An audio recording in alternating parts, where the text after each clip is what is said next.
উদ পাহাড়ের যে মসজিদ মসজিদ 69 সাহাবী শহীদ হয়েছিলেন। আমাদের নবী হযরত মুহাম্মদ সাল্লাল্লাহু আলাইহি সাল্লাম এর দান্দা মুবারক শহীদ হয়েছিল, সেই জায়গার মসজিদ।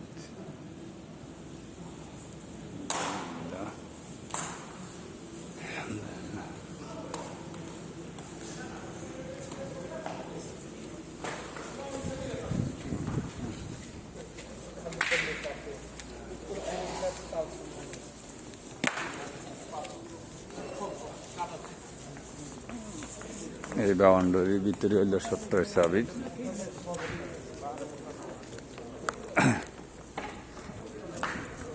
মানে 70 সাহাবীর কবরস্থান শহীদ করা হয়েছিল একসাথে 70টা, আমির হামজা সহ। এই এরিয়ার ভিতরে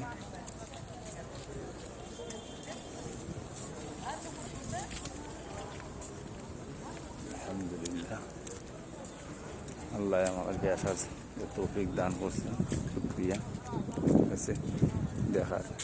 আমাদের নবী হযরত মুহাম্মদ সাল্লাল্লাহু আলাইহি সাল্লাম শহীদ করে 70 জন সাহাবী ইন্তেকাল করেছিলেন। এখানের ভিতরে 70 সাহাবীর কবরস্থান। এই লৌদ পাহাড়, এই লৌদ পাহাড় আশেপাশে যা আছে তাদের শুকরিয়া আদায়।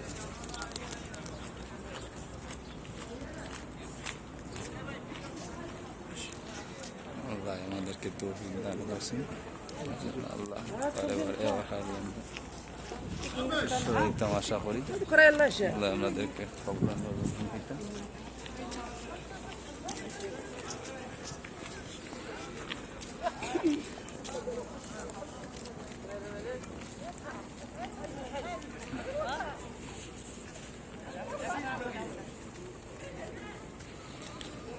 الصلاة والسلام عليك يا رسول الله